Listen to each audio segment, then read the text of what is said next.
In August 1914, the two greatest navies in the world made ready for war. Now the Royal Navy will settle the question of the German fleet. If they do not come out and fight, they will be dug out, like rats from a hole. But the two fleets rarely met. Instead, a new kind of war evolved. More stealthy, more cruel. A war not against battleships, but people.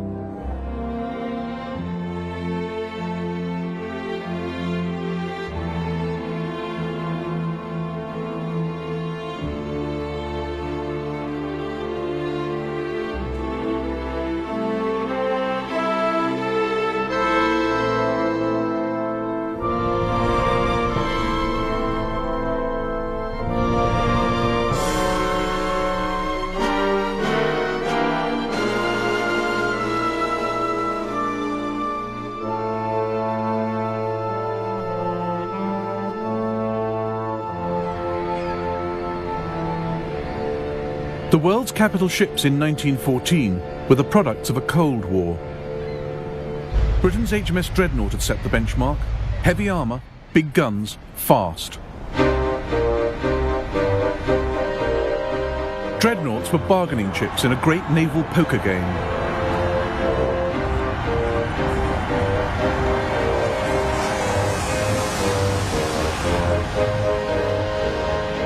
Germany had 13 and 7 building, Austria-Hungary 3, America 10, Britain 20. They kept the peace, but then the Cold War turned hot.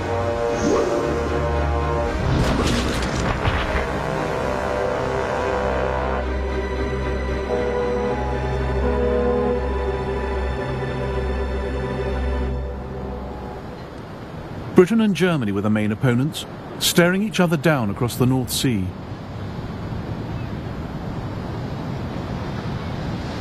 The longer the two sides looked at the map, the more obvious their problems became. Germany's ships couldn't get clear of the North Sea. To the south, the Channel, blocked by mines and the Dover Patrol. To the north, the British Grand Fleet at Scapa Flow. But Britain couldn't get at the German fleet unless it came out from its heavily protected bases. And if they actually met in the North Sea, the result could be catastrophic.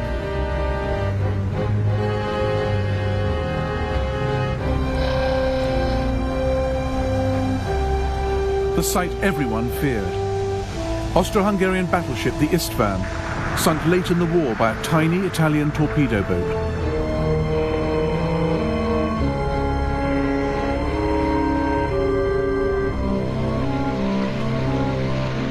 In 1914, the German Navy believed torpedoes and submarines might tip the balance their way. A hit-and-run war with little history and no rules.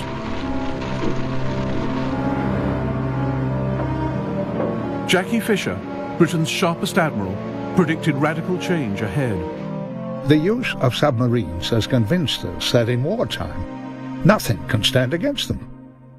The submarine is the coming type of war vessel for sea fighting. It means that the whole foundation of our traditional naval strategy has broken down. 2 days into the war, Germany unleashed 10 U-boats into the North Sea to hunt down the British fleet. One of them, U-21, made her way to the Firth of Forth, where the British cruiser HMS Pathfinder was leaving Rosyth Naval Base.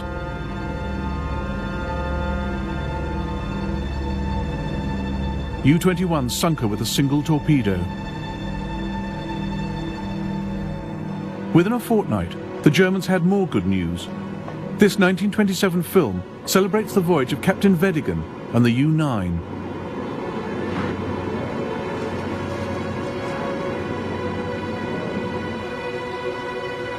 Through my prismatic glasses, I noticed a small masthead coming into view near the Mars lightship. It looked like the mast of a warship. Could this be the first sight of the enemy that we were to have during the war?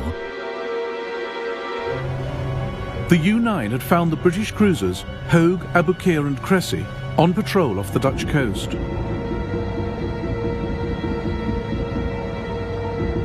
Practically obsolete, they were nicknamed the Live Bait Squadron.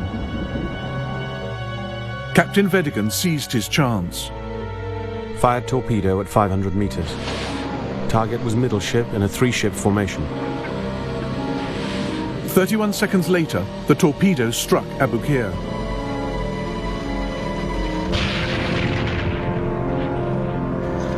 On board was Kit Musgrave. We were woken by a terrific crash, and the whole ship shook, and all the crockery in the pantry fell. Then Cressy and Hogue arrived and let down their boats. The Abukir went down suddenly, and we slid down her side into the water. Musgrave jumped into the North Sea and became the only man in the war to be sunk on 3 ships within 1 hour. I swam to the Hogue and was just going on board when she was struck and sank in 3 minutes. I then swam onto the Cressy and was hauled up the side with a rope. But she was struck also, and we sank.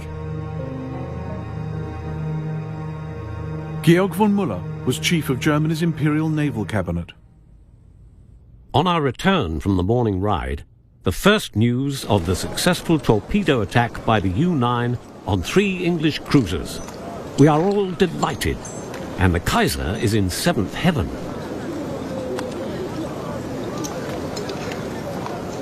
The British were appalled. First Lord of the Admiralty, Winston Churchill, got the blame. Over 1,400 men, many of them young cadets, had died in a single submarine attack. Winston's war babies, they were called. British submarine Lieutenant Ronald Trevor wrote to his parents. The news tonight is sad, but what we submariners have been expecting for weeks. The Commodore has repeatedly warned the Admiralty that those ships ought not to patrol the North Sea. What has happened is exactly what we predicted. Ships stand by to rescue the sinking one's crew, then the submarine gets 2 sitting shots. Commander-in-Chief of the British Grand Fleet was Admiral John Jellicoe. He joined the Navy in 1874 as a midshipman.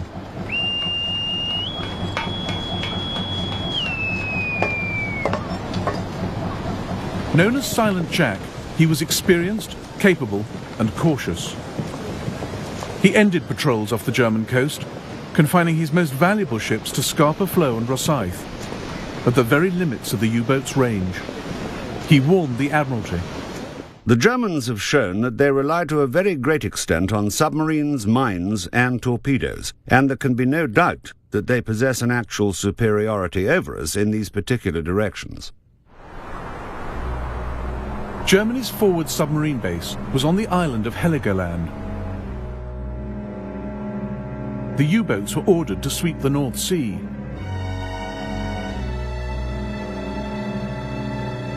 But the British had gone.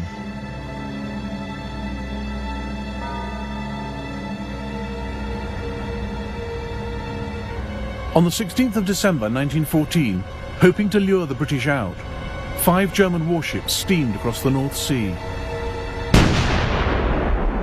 At 7 in the morning, they opened fire on Scarborough and Hartlepool. There was a terrific crash. We thought it must be sudden thunder.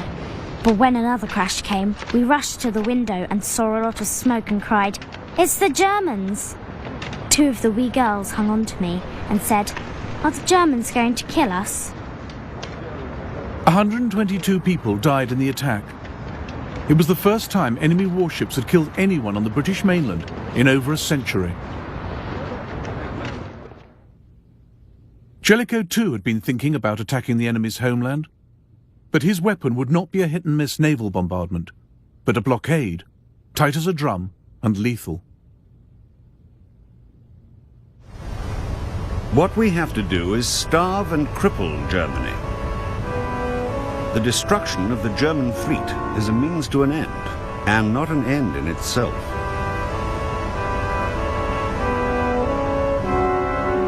Here was a use for those huge battleships, as sentinels sealing the exits from the North Sea, stopping Germany's fleet getting out and her vital food and war supplies getting in. The North Sea would become no man's land, a dead sea.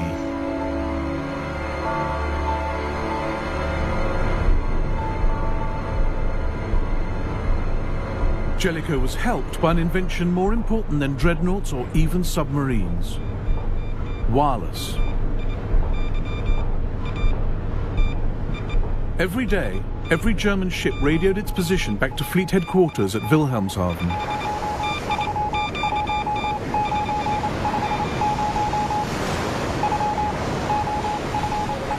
Across the North Sea, in the Coast Guard station at Hunstanton in Norfolk, British naval intelligence was listening.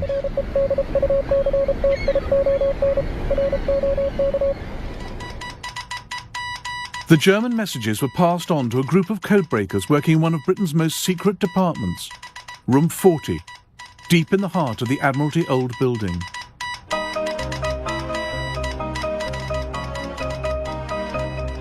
According to one of their officers, the men in Room 40 were a mixed bag. They knew ordinary literary German fluently, and they could be relied on. But of cryptography, of naval German, of the habits of war vessels of any nationality, they knew not a jot. Some, like Dilwyn Knox, would help crack the German Enigma code in the Second World War. But in 1914, they desperately needed some clues.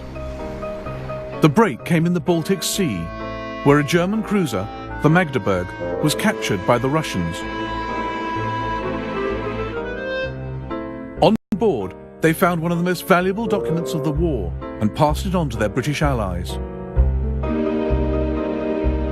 This is the Magdeburg's codebook. It allowed the men in Room 40 to read nearly everything the German Navy was planning.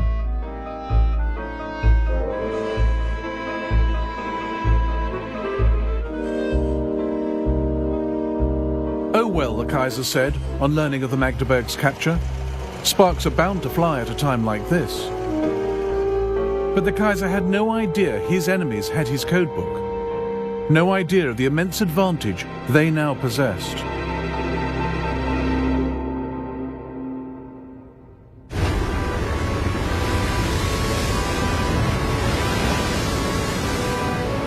Britain's sea strategy in the First World War was simple: to isolate and starve her enemies. At Scapa Flow and Rosyth to the north, at Dover and Harwich to the south, the Royal Navy closed the North Sea to German ships.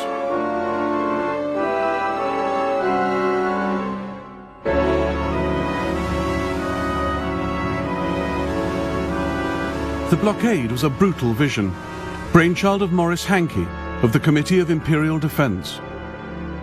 My belief in sea power amounted almost to a religion.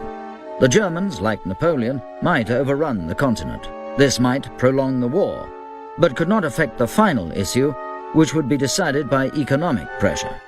The Director of Naval Intelligence agreed. Grass would sooner or later grow in the streets of Hamburg, and widespread death and ruin would soon be inflicted. Germany began the war with a merchant fleet of nearly 4 million tons. Within months, she lost a quarter of her ships, seized in harbours, or caught making a dash into the no-man's land of the North Sea. Lloyd's of London kept a log of every vessel sunk. Their records show that on one day alone, the 8th of August 1914, Germany lost 41 ships.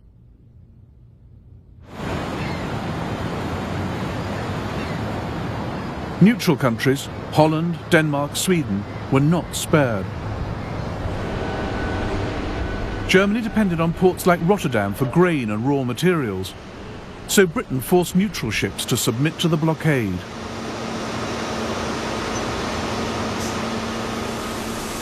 Starting with Holland, the British pressured shipping companies into declaring their goods. In every country, she built up a network of agents. They tracked ships coming and going. Who was sending what, where? Any ship could be stopped. Any found with banned supplies for Germany had its cargo seized. Within weeks, the German government started to ration food. Caroline Ethel Cooper was an Australian stranded in Leipzig since the start of the war. Every week, she wrote to her sister in Adelaide. My dear Emmy, the government has seized the whole bread, flour and meal supply of the country. We are allowed only 4 pounds of bread and can only buy 1 pound of white flour at a time. Now that the war against neutral ships and food supply has begun, prices rise every week. Sailors like Richard Stumpf were stuck in harbour, frustrated and hungry.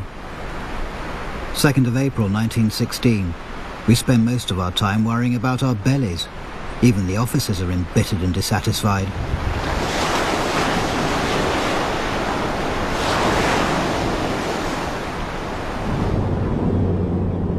To end Germany's isolation, her navy came up with a revolutionary plan. An unarmed submarine over 200 feet long that could carry a cargo of 1,000 tons.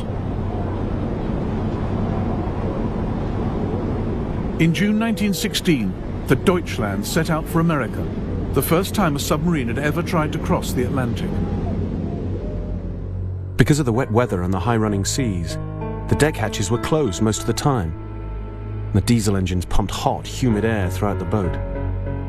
Sweat ran down the bulkheads, and water leaked around loose rivets.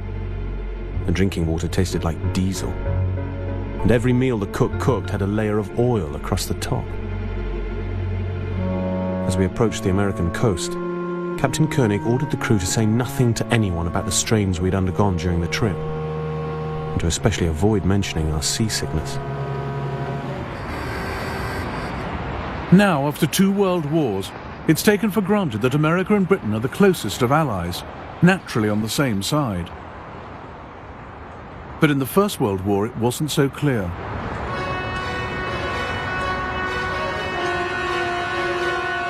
"8 million Americans had German parents or grandparents. 4.5 million were of Irish descent. Many of them had little love for England. At the outbreak of war, thousands of US citizens had tried to enlist in the German army. And America was enjoying a massive economic boom.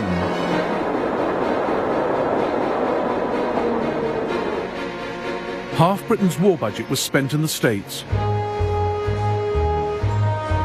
Companies like Bethlehem Steel were swamped with orders.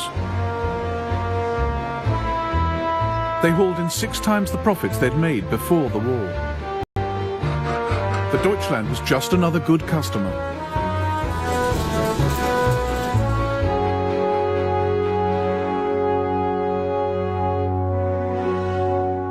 Her brave Atlantic crossing, dodging Royal Navy warships, became a rallying point for anyone who had suffered from the British blockade.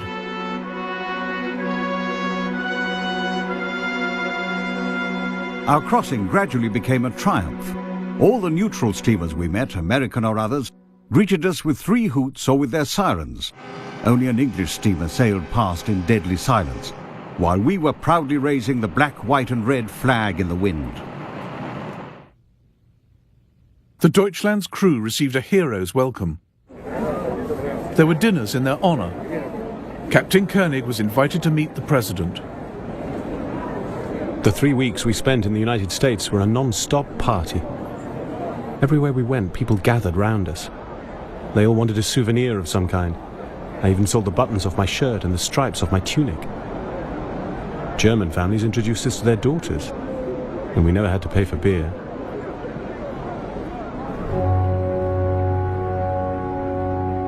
The Deutschland returned to Germany with a vital cargo of nickel and rubber. The help it gave the economy was nothing compared with the boost to German morale, as even Caroline Ethel Cooper had to admit. The town is flagged today because the Deutschlanders got safely back. The sight of those red, white and black flags always makes me sick, but I'm glad she got across all the same. It was a sporting run. But the Deutschland was too small to break the blockade. In Germany and Austria, there were not enough people to work the land, and too many officials trying to ration what food there was. The situation with the hunger and queues is turning nasty. People wait for potatoes in their hundreds, 4 deep, from 4 in the morning until the afternoon. Every morning there are queues lined with armchairs and cushions upon which people sit and sleep. The shortages worsened after the terrible harvest of 1916. The Germans called it the turnip winter. Many had nothing to eat but cattle fodder. There were 50 food riots that year. Oh, what days of terror. Everything's in turmoil. There was havoc in town last night. The window panes were smashed in at Café Kaiserhof. Angry crowds were shouting outside bakeries and inns. Up at the castle, they cursed the Major in words I shan't repeat. The army appeared at 11.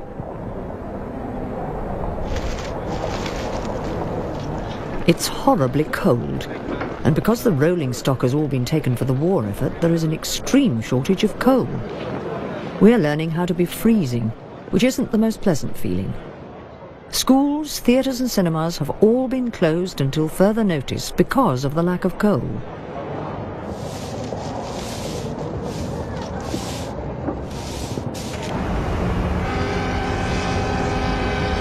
The German Navy did nothing to help. Even if large parts of our battle fleet were lying at the bottom of the sea, it would have accomplished more than it does now, lying well preserved in our ports. At Wilhelmshaven, people wrote graffiti on the walls. Dear fatherland, you may rest assured. The fleet's in harbour, safely moored. Admiral Reinhard Scheer had been ordered not to risk his ships against the full British fleet. But by mid-1916, the pressure to do something was intense.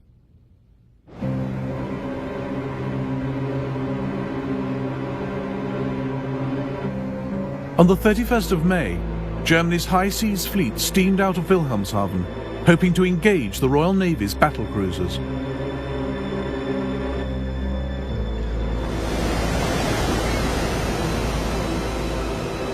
But the British were one jump ahead.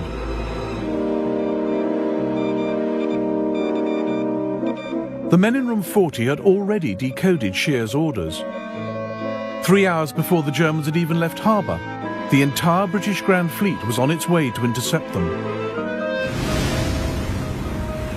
Now the world would get the great sea battle it had been waiting for.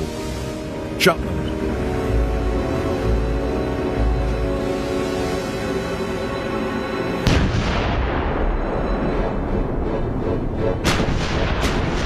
It was a titanic clash. 250 warships, 100,000 men. Britain's first great fleet action since Trafalgar. It was a fight they had to win. If Germany ended up masters of the North Sea, the blockade would be finished, the British army in Europe cut off, Britain herself open to invasion. Admiral John Jellicoe was, Winston Churchill said, the only man who could lose the war in an afternoon.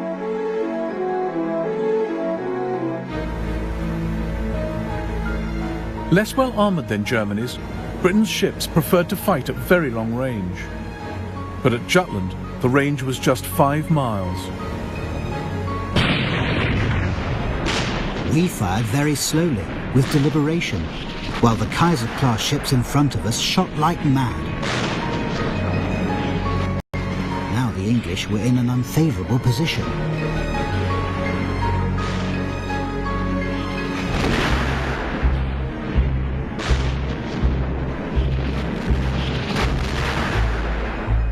Our first shot hit the bridge of a German destroyer and blew it to hell. Shells fell all around us, and what with ships sinking and dying and dead bodies floating about, it made one shiver at the sight of it.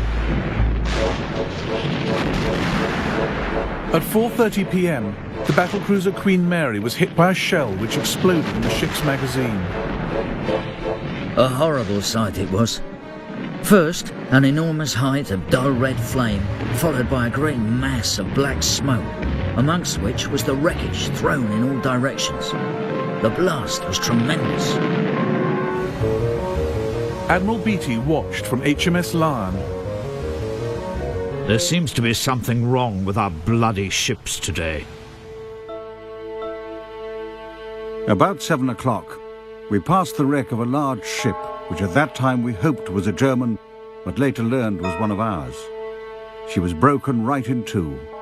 The bow and stern were sticking up about 50 feet and quite independent. But the British had the Germans outgunned and outnumbered. As evening fell, the German fleet broke off the action. We were in a regular death trap. There was only one way to escape the unfavourable tactical situation. Turn the line about and withdraw on the opposite course. We had to get out of this dangerous enemy envelopment. To silent Jack Jellicoe, peering through the fog of battle, it didn't look as though the Germans were running for home, but lulling the British into a trap. If the enemy battle fleet were to turn away from an advancing fleet, I should assume that the intention was to lead us over mines and submarines.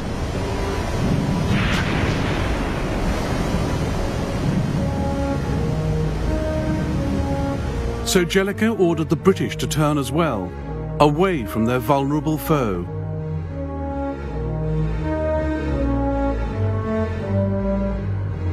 As night fell on the 31st of May 1916, the men in Room 40 tracked the retreating German fleet. They passed its positions on to the Royal Navy, giving Jellicoe a last chance to finish the Germans off. But the Royal Navy failed to catch them, and the German fleet made it home.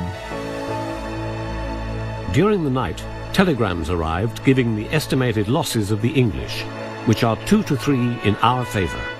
The Kaiser was therefore able to announce at breakfast, "We have won a great victory in the North Sea."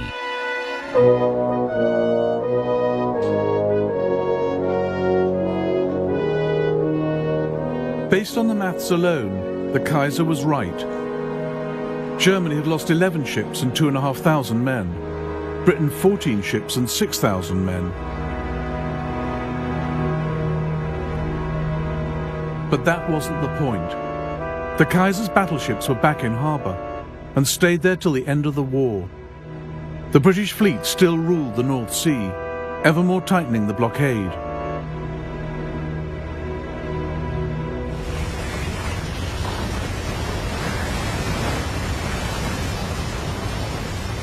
From the start, Germany had replied to the British blockade with her own economic war. She too tried to cripple the enemy by cutting off supplies. This light raider, the Merva, was one of the few surface ships Germany ever sent into the North Sea. Her target, not warships but cargo boats. She sunk 20,000 tons, building a large collection of captured crews.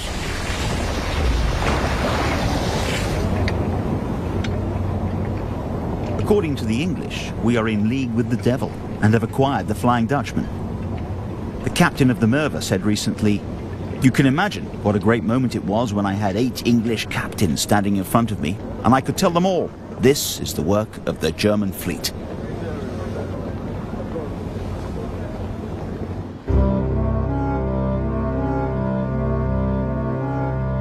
Germany's U-boats joined in the war against Allied trade.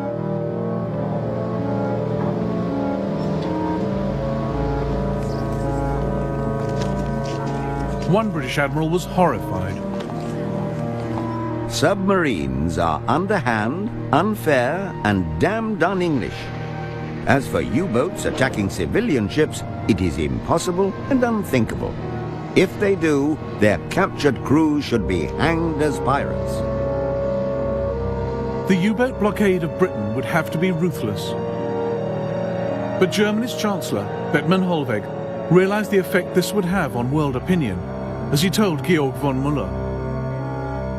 Spent the afternoon with the Chancellor, who wished once more to discuss the U-boat question. Bethmann envisaged the remaining neutrals united against us as the mad dog among the peoples of the world. That would mean the end of Germany. Germany's admirals were furious at having their hands tied. But submarines were ordered to stick to the old rules of war. They gave warnings of their attacks. They did not attack underwater. They gave merchant crews time to escape.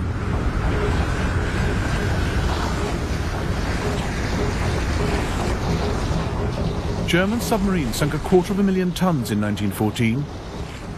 But Britain built new ships faster than the U-boats could sink them. Far from being choked by the German blockade, the British economy flourished. The British firm Vickers, with a workforce of 78,000, turned out guns, aeroplanes, battleships, and record profits. If Germany was trying to play fair, Britain wasn't. Q-ships looked like unarmed traders, but carried hidden guns. They looked like easy prey, but when submarines came close, the Q-ships uncovered their guns and attacked. To add to the deception, they often sailed under foreign flags. Lieutenant Heinrich Crompton, on the U-41, was caught by just such a trick. As the two ships came within 300 meters of each other, the steamer opened a heavy, accurate rifle fire from all along the railing, immediately joined by large caliber guns hidden fore and aft. The U-41 immediately returned 3 rounds from the forward gun, all hits to the hull. Throughout the action, the steamer continued to fly the American flag.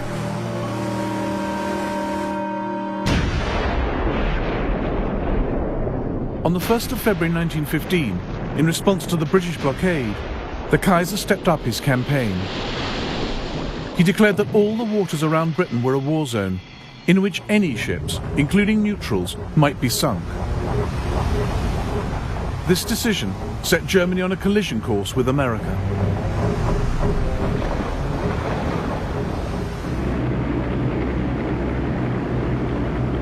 The pride of the Cunard Line, the Lusitania, was the largest, most luxurious liner in the world.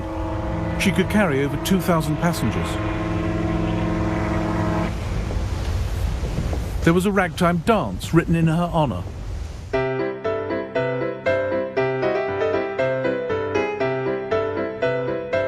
On the 1st of May 1915, Cunard posted a list of her departures in the New York Times.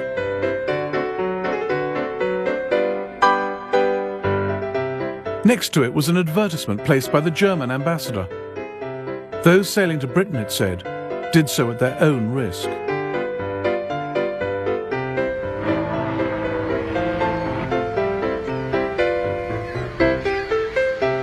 At 11:30 that morning, the Lusitania left New York for Liverpool. Her captain made light of the submarine threat. It's the best joke I've heard in many days. This talk of torpedoing the Lusitania.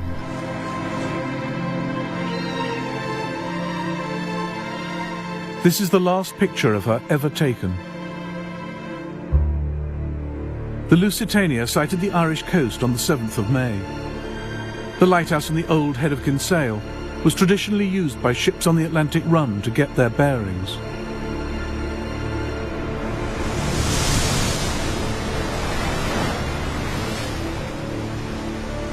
At 2:10, the Lusitania was hit by a single torpedo. As I watched, one funnel went, then the other, until the ship had gone and the sea was calm.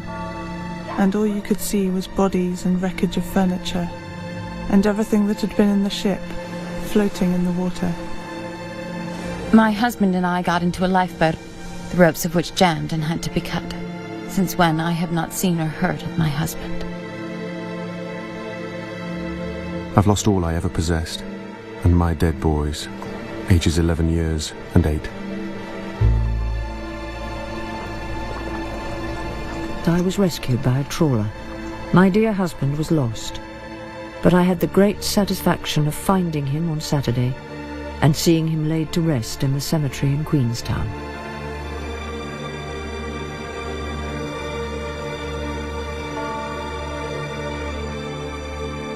Police reports were sent to relatives to identify the bodies. 1,200 people died on the Lusitania, including 128 Americans.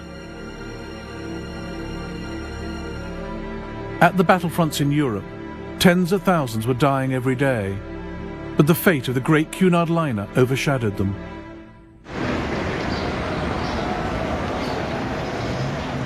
It led to the most widespread anti-German riots of the war.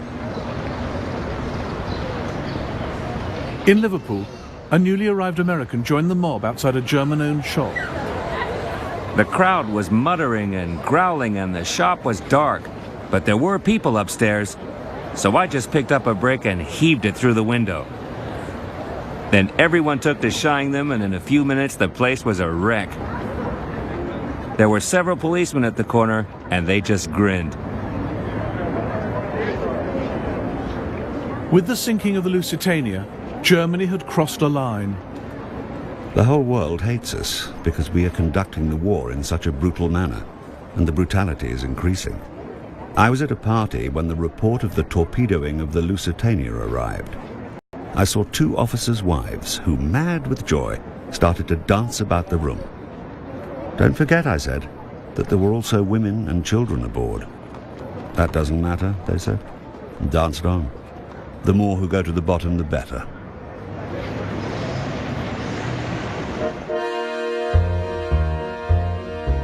The Lusitania came to stand for German barbarity. Britain stirred the indignation with its own propaganda. Posters and even posed photographs rammed home what had happened. The German embassy in Washington received bomb threats. President Woodrow Wilson himself began to see Germany as the mad dog of the world. In God's name, how could any nation calling itself civilized do so horrible a thing?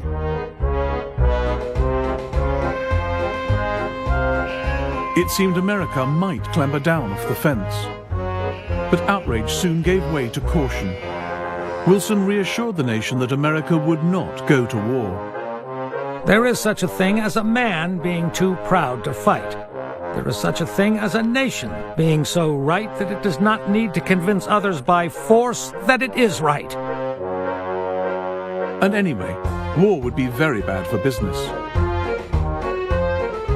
Wilson kept the United States prepared but neutral for 2 more years.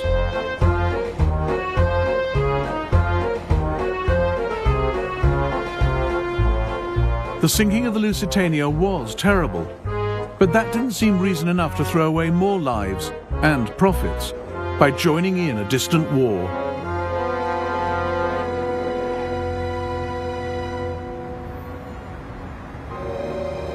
Germany's policy in America after sinking the Lusitania was complex.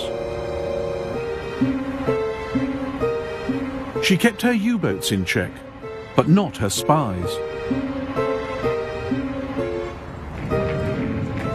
In 1916, German agents blew up Black Tom Island, a loading depot in New York Harbor.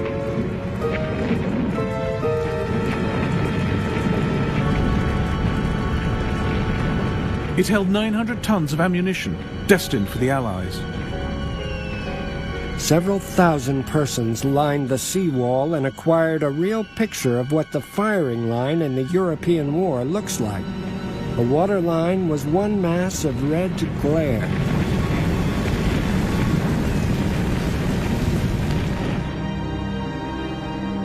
The explosions were so strong, they were felt in Philadelphia, 90 miles away. German agents slipped bombs onto ships in American ports. There were several assassination attempts, and even a bomb planted in the US Capitol. German agents are everywhere. Extraordinary measures of precaution have now become necessary in all the arms factories, at the docks and on board vessels, even vessels of the United States Navy.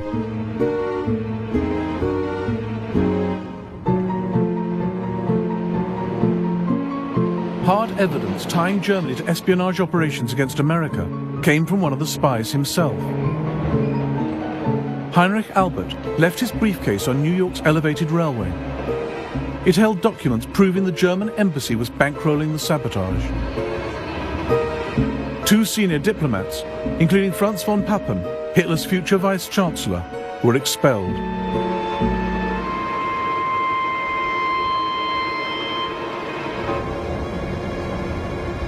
But nothing got in the way of business on the New York Stock Exchange. When Germany won a battle, Allied stocks fell. When Britain won, her shares rose. American investors were betting on the war. For British Cabinet Minister David Lloyd George, There was a direct connection between battle and bank. Success means credit. Financiers never hesitate to lend to a prosperous concern. France and Russia paid for the war by borrowing from Britain.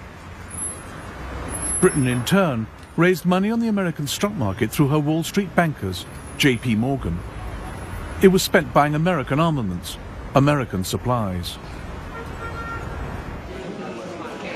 Of all the money raised in America to pay for the war, 99% went to Britain and the Allies. It was something that made many Germans wonder just how neutral America really was. 30th of January 1916. In financial circles, it is openly said that England has won the war already, and every day that it goes on after March can only make the ruin of Germany completer, no matter what her military successes may be. America lent so much that by the end of 1916, the central bank warned that people were betting too heavily on Britain. If the Allies lost, they might never get their money back.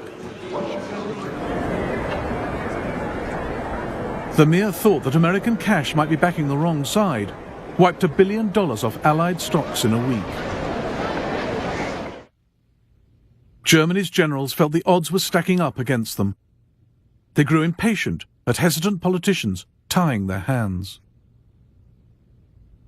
In view of the military situation, we must lose no time in adopting the measure of torpedoing armed enemy merchantmen without notice. The Entente are continuing the war with all the resources at their disposal.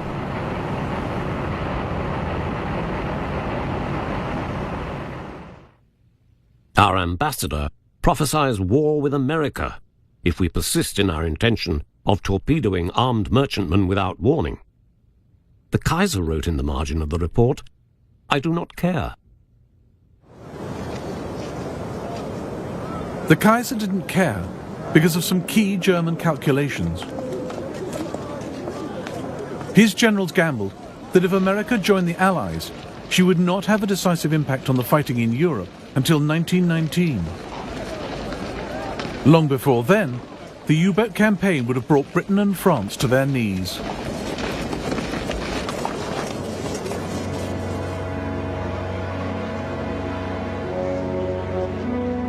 One thing stayed Germany's hand. In December 1916, she put out a peace feeler to the Allies, believing she could hold on to her gains. The French and British leaders met in Paris and rejected the offer.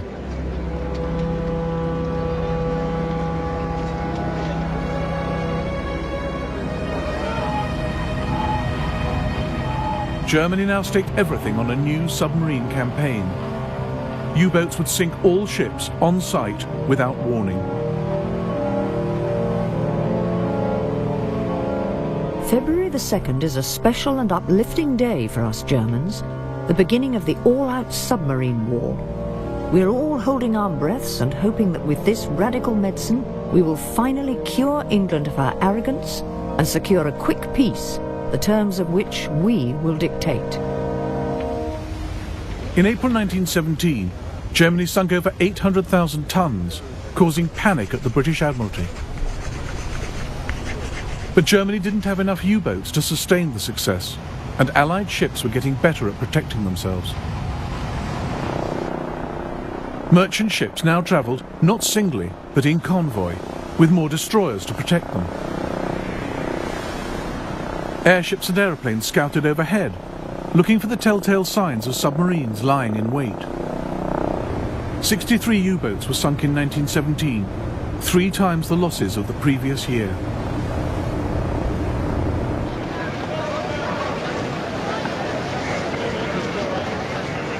One captured U-boat was put on display in London. 13,000 people paid to view it on the first day. Its German sailors couldn't believe the contrast between the Allied home front and their own. We remained in Dover for 2.5 days, and we were plentifully supplied with food, drink and smokes, for you notice nothing of the war here. There are no wooden soles or bicycles with wooden tyres, and the butchers' shops have rows and rows of pigs hanging up. There is no prospect of starving England. I am glad, for the war is over for me. The second U-boat campaign was a double failure. It didn't deliver militarily. German submarines could not sink enough Allied ships to make a difference. And it was a diplomatic disaster, pushing America to the very brink of war.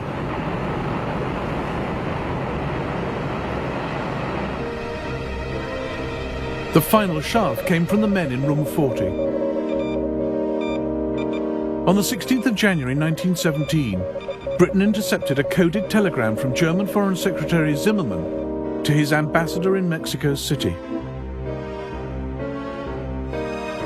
The Zimmermann telegram was made up of 1,000 numerical code groups. It took 2 weeks to decipher. And as the meaning emerged, the men in Room 40 realized they were holding the most extraordinary intelligence of the war. Destined for the Mexican government, the telegram outlined Germany's plan for Mexico to invade the United States. We make Mexico a proposal of alliance with an understanding on our part that Mexico is to reconquer Texas, New Mexico, and Arizona. The settlement in detail is left to you.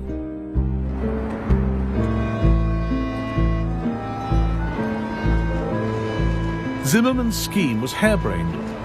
Mexico was in the middle of a revolution. US troops were already fighting bandits on the border. There was no way the Mexican government wanted more trouble. But Germany's proposal was a godsend to Britain. It was just what she needed to end America's neutrality. 2 weeks into the U-boat campaign, Britain called the US ambassador to the Foreign Office and passed over the Zimmermann telegram.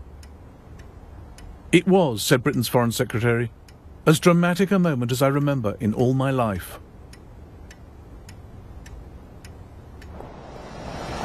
On the 2nd of April, President Wilson went to the capital. The United States had not declared war when the Lusitania went down. It had not declared war when spies blew up its shipyards. But Germany urging Mexico to attack America was in a different league. On the 6th of April 1917, the United States declared war against Germany. 3,000 miles from home, an American army is fighting for you. Everything you hold worthwhile is at stake. Only the hardest blows can win against the enemy we are fighting. Invoking the spirit of our forefathers, the Army asks your unflinching support to the end that the high ideals for which America stands may endure upon the earth.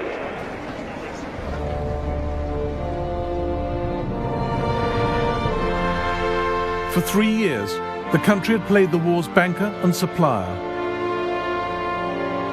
Now, as far as President Wilson was concerned, America was fighting a crusade for international justice and democracy.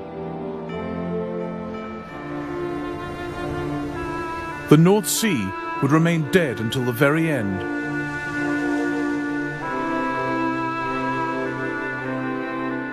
The Germans now set themselves a desperate task: to win the war before American troops arrived in force. And President Wilson's liberal crusade would be up against new ideas of socialism and revolution.